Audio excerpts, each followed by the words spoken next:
Hey, what's going on, everybody? Boilon here, and welcome to another video on Lord of the Rings Home. Now, today, I want to talk to you about something, I guess about the game and its mechanics. Now, yeah, I mean, if you've been playing this for a long time, there's one thing that I have noticed, and that is that AOE attacks in this game are really effing strong. So why am I doing a video all about this? Well, that's because it wasn't always like this, and that's why I want to have a discussion, and I'm also curious about what you guys think, and especially for those of you who might have played the beta, this might be interesting information. If you haven't played the beta, then you might not have known this anyways, that some of the attacks that are AOE now didn't used to be.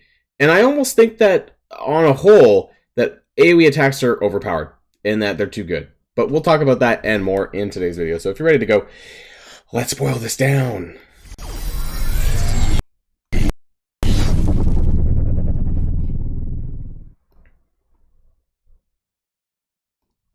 And before we get started, I want to do my obligatory update on my elves and how they're doing. So we're currently at 66 out of 130 shards for Leliel, 57 out of 130 for Lomian, but we are still due 2 sets of shard inputs, 20-something shards, I think, for both characters that I'm still missing. So I'm doing, I think I'm on course. I'm about 50 shards for Lomian, probably that I still need to farm. And I have 8 days to do that, so I'm still doing a refresh, so hopefully that's fine. Otherwise, maybe I'll have to put a second refresh into Lomian and not into Leliel. I am pretty low on gems, though, on the back of my Eladin video for pulling for that. So we do have a 5-star Eladin, 5-star Elra here, and the 5-star Naramiri. Now, my hope for Elrond, of course, is that I can kind of carry the fight with Eladin and Elro here being a little bit stronger than the other 3, because I don't really want to put that much investment into them if I don't have to, because I don't know if I will be bringing Lomian up. And that's part of the discussion in this video. It's talking about the differences between AOE and single target damage, because I think that AOE damage, not only is it far superior, but it's borderline overpowered. And we're going to take a look at a lot of the sort of existing meta characters that people use and the differences between them, and why it's a math thing. It's just a numbers game, really. You know, when you take the amount of damage that they do across 5 or 6 different characters, it's just insane how much more value you're getting on that versus single target damage. So that's what we're going to be talking about in today's video. Now, as far as my priorities, I really want to get Arwen up a little bit more, but I just don't think I have the resources for it, because, you know, we do have Elrond in 8 days, I'm pretty sure, on the following Monday, and I need to make sure that I have enough gear and gold and all of that to get him straight to gear 7 at least, because that's what I want to do. So I really want to see what happens when I kind of fill Arwen into the team with Elrond. It's just going to be a bit slow going, because I don't spend a ton on resources. Actually, I don't spend very much at all on resources. I bought 2 of the light crystal packs, but I mean, gold is still an issue, right? So anyways, let's move on to the main topic. So, you know, the early arena meta in this game was basically an AOE meta, more or less. You know, we had the troll. We had, well, whichever troll you decided to build, whether that was Ironhide or Brute. You know, I didn't spend on gems to unlock Brute, so I went with Ironhide, and he is gear 8 and pretty much maxed out. I don't have him at level 53 because I'm starting to pivot into the elves, but I'm still using him in the arena because his AoE damage is just pretty bonkers. Like, he just does so much, and all of his attacks outside of his basic are AoE. His rampage can be used like every 3 turns, so it's actually pretty frequent. And the other characters that were commonly used, of course, is the Rohan 3, so Eowyn, Eothane, Eomer, and then Strider. This is very common, and still is, in the arena. And that's because Eothane has an alt AoE, Strider has an alt AoE, Ironhide has some AoE, and so on and so forth. And so I do want to talk about this, and talk about all the kind of the major characters. No, not Bolg first. We're going to start with Eladin. So one thing that I am looking forward to, of course, because, hey, surprise, surprise, Eladin has AoE too, is I'm looking forward to getting to level 55, where I can upgrade his ancient skill as AoE to level 6, because this is going to be really important so that I can basically do back-to-back-to-back AoEs with Eladin. I'm a level and a half away from this. You can pick this up at level 55, so that should be really interesting. Not only will it do 220% damage, of course, over 5 different characters, that's 1100% over 5 characters. but I should be able to almost spam this, because Eladin, if you've used him at all, he's going to have a lot of buffs. He's going to have even more when it comes to slotting in Arwen and Elrond. You know, he's just going to have a bonkers amount of buffs that I think, legitimately, I think there's a good chance that you could do this back to back to back. And the fact that it actually gives you a couple of stacks to provoke when you do this means that, you know, he is still, by and large, going to be tanking a good amount. There may be times where you might want to do this just because of the regeneration and other stuff that you'll get from this and the deadly for himself.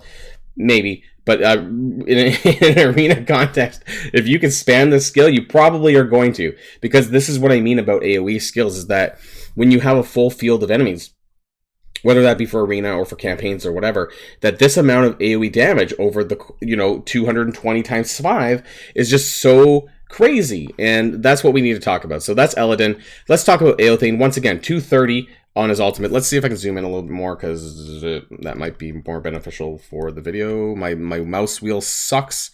But anyways, there we go. So 230% damage. Again, 230 times 5 or 6, depending on how many enemies are on their field, if it's a campaign or whatever, or future raids. You know, that's a lot of damage, right? Comparatively to a lot of the single target major attackers, which we will get to as well. Gaz Ironhide, you know, again, 210 on the... sorry, that's the basic. 230 on his special 1, 230 on his special 2, which actually can rise if you're using him in a Mordor team. Now, one thing that I want to talk about here is, for those of you who did play the beta, and you might know this, that Taste of Iron, his special 1, was a swipe. It was a row-based swipe or cleave attack that only targeted one row. So whether that was the front row or the back row, and that's part of the reason why the game has the way it... Because currently AoE doesn't matter, right? Your placement does not matter one bit. And so this is a huge flaw in the game, in my opinion, because it was designed on this placement mattering. Now, currently, we don't have any characters that attack adjacent targets. Okay? But back in the beta, you may remember, for those of you who did, that a lot of these attacks actually just targeted a single row. And that's why you have 3 in the front and 2 in the back, because you had to make this choice of who you wanted to attack. So by having a tank in the back row means that you were, which is the better placement, or was the better placement, because that would stop any swipe attacks from hitting your front row. So a lot of these attacks, like Ironhide's, the Rampage was a full-on AoE as far as I remember, but the Taste of Iron was not, and it was just a row-based attack. And there's a couple other characters that had row-based attacks. Robel, who is another character that has AoE full-on, a wide swing. This was a row-based attack from what I remember. And the reason why I'm bringing her up is because I think that Haradrim is going to be a very big upcoming Shadow team, and they do have a handful of characters that already have AoE, so they're probably something that's going to be quite strong. Rachma from Mordor. Now, when I was in beta, I actually did play a Mordor-based team. I had the entire team, and Rachma was considered very good because his attacks were full AoE, but his damage stat was not as high to compensate. So attack all enemies for 210% damage and then inflict burning. Now this was really important because you would go from special 1 to special 2, which does AoE damage as well, but it does additional damage if they have burning, because that's why it has burning for 2 turns, so that when you do this one, it does more damage. That was the whole point. And Rachma was very strong back then. He's less strong now because everybody else who had row-based attacks now have full-on AoE. So the amount of damage that he used to put out is less of a deal, I think, now, for this reason. Shagret. Shagret has an AoE, believe it or not. Splash of green. If you have Grimlers in the party, his regular is crap if you don't have Grimlers. But otherwise, it does an AoE and inflicts stacks of poison for 2 turns on all targets. You might have seen the animation for that. And so this is pretty good too. And like I said, that goes hand in hand with Rachma because they're both on the same Mordor team. And then, of course, with Ironhide, all 3 of these characters are Mordor. So if you've ever fought Mordor in Arena, they actually do have a significant amount of AoE damage. And it's pretty scary. Unfortunately, some of them are a bit squishy, and Mordor currently doesn't actually have a tank. I'm not a big fan of their Taskmaster character, who's like with the whip, and he has like an assist move, which is pretty meh. His heal is okay, and it gives haste, so that's okay. But yeah, they're pretty squishy because there's not much you can do about that. And let's talk about some single target attacks. So, you know who I forgot, actually, really quickly, is Strider. So this is another big one, because like I mentioned with Ironhide, let's bring him up really quick. So they really changed his attack. His AoE attack, Heroic Charge, they actually changed the animation on this, But this also used to be a row cleave attack. So it used to just attack one row for whatever percent damage. And so they've made them better by the fact that it does hit everyone. But they've made a lot of characters better as a result of changing their attacks from a row-based attack to a full-on AOE. And I don't know I don't know how much they thought about this, because they basically they tuned the entire game differently as a result of this adjustment. Like I said, until they start adding in attacks that hit adjacent characters, which honestly you just have to attack the middle character and then it's probably going to hit everyone else, because the way that this kind of placement is, it doesn't matter. A lot of people ask me actually, like, Boilon, where do I place my characters? And I just tell them it doesn't matter, because it doesn't right now. It doesn't matter if you put your tank on the side or not, like in Marvel Strike Force, where you would do that, where typically you would put your tanks on the edges. Here, doesn't matter. In the old beta, it was intended to put them in the back row, though, to avoid these kinds of things, because there was 2 in the back, 3 in the front. So let's talk about some single target attacks and how this is just woefully insufficient. So let's just take Strider, because we're already here. So he does 3 attacks for 110% per hit. If they're Nazgul, they take 130, so those 330 or 390 if they're Nazgul. And when you compare it to 200% times 5 or 6, like, it's crazy. I don't know. Do you want to do 1,000% over the course of the whole field, or just do 330 to one person? Now, I get it. At some point, there's not going to be an entire field of enemies. But even if you're hitting like 2 characters, you're still doing more spread damage over the course of the battle. Even just 400% versus 330 to 1. You're doing a lot more. Yeah, and I know Special 2 is supposed to be a little bit stronger, but a lot of them have this kind of thing, right? So at least, Ironhide does additional damage, I guess, if they're under 50%. But even 280 to 1 character versus 230 to more than 1, basically, unless there's only 1 person on the field, you're doing more damage in every single instance with any AoE attack.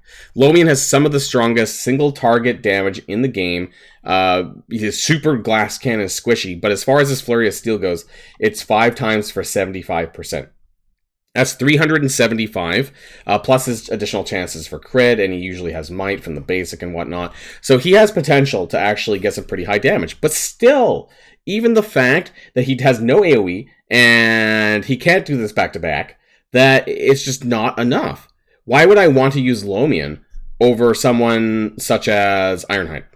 And this is going to be a very interesting take, because I'm wondering what the arena makeup's going to look like, even with Elrond. Will I want to use Lomian with the Elrond leader ability, or will I still just want to keep Ironhide in his place? Ironhide doesn't do that much utility for the team, but neither does Lomian. He doesn't really do anything to the other team members. He doesn't give them any buffs or anything like that. He buffs himself a little bit, but other than that, Elrond does do an extra 20% on his leader ability to Elves, or he gives based on the boons and whatnot. And so overall, I still don't think that Lomian is actually going to outdamage in the long term over Ironhide. Now, if I'm forced to use an Elf, that's a different question. But in Arena, and we don't really know yet about raids, why wouldn't I just use Ironhide? He would just do 230 times 5 or 6, whoever's on the field, and do way more damage output over time than someone like Lomian or Azhak. Azhak does some of the most damage in the game. He has his special, which does 300% here, but it's not even this one. This one, Cold a Week, special 2, super strong, by the way. If you're leveling up your Isengard Orcs, it does hit pretty hard. Attacks the most wounded enemy for 420%. That's some of the highest single target damage that I've actually seen in the game in one hit. And it's a really strong attack. Bolg, who has some of the highest damage stats in the game, even his ratios are not super, super high. 270% on a single target attack, 330 for special 2. And if Tordok is an ally, instead attack the enemy 2 times for 190, so you get 380. Okay. But otherwise it's 330. And these numbers just comparably, not many things surpass 400%. Azhak, I think, now I haven't checked every single character, but I think that Azhak might be the only character that actually surpasses 400%. The only other one I was thinking of is Yeftu from the Haradrim, because I know he does a lot of single target damage. His damage stat is also very high. Yeah, okay, Disabling Strike, Slice does 400%. His Fierce Slash does 380. This is very high for a single character for a single target attack. But still, I just don't think that these characters that do single target are going to outpower characters with the AoE. it's just a flaw in the game because of how they changed it. That's all. And I don't know how much they thought about this when they made that change. But some of the most meta characters in the game right now are those with AoE attacks. People are still using them. It's very common to see in arena. You know, I'm just gonna flip through my own arena here, but you're still with the exception of the hobbits. But you know, there is a lot of AoE, and a lot of people are using them, rightfully so. Still, Aelthane, Ironhide, Strider, you know, whoever else, right? You know, you still see a lot of these characters, Ironhide Brute, or sorry, this guy, Troll Brute, and just in general, you still see a lot of this still in the game. Once Eladin gets level 6 on his ultimate, he's going to be even more overpowered because I can spam his ultimate back to back to back, and it's AoE. Because AoE is king. And that's how the game is right now. AoE is king. That's all I have to say. That was a long-winded video to tell you that, but I just am curious how you guys feel. If you think I'm wrong, feel free to let me know too. You know, but especially if you have that opinion, if you've played the game in the beta and you kind of see that now, I'm interested to know if you think the same as me about like how things have changed from beta to now, and whether or not enough thought was put into this when they actually implemented this part of it. So that's the end of the video, everyone, and until next time, stay safe and healthy, and I'll see you all later. Boilon signing out.